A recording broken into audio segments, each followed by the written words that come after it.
नमस्कार मित्रांनो, आज आलेला आहे मी गव्हाच्या शेतात आणि आज चालू आहे याच्यावर टॉनिक चालू आहे आणि या गव्हावर आलेला आहे खालच्या बुडाशी पिवळे गहू झालेला आहे हा आणि त्याच्या बुरशीनाशक आणि एक टॉनिक चालू आहे कारण की हा पिवळसर खाली झालेला आहे बघा. अशा प्रकारे हे बघा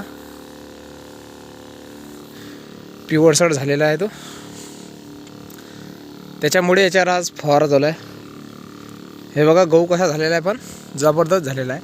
शेल पाण्यावरती आला काही काही गहू तिकडच्या साईडला आणि इकडे भोरंडीची जागा आहे तर थोडीशी एवढं म्हणजे हेच झालं, शेल पाण्यावरच येला आहे समजा नियमानं. आपण पाहू शकता बघा कसं टॉनिक मारत आहे मी, छान ते टॉनिक मारत आहे, पाहू शकता आपण. धन्यवाद.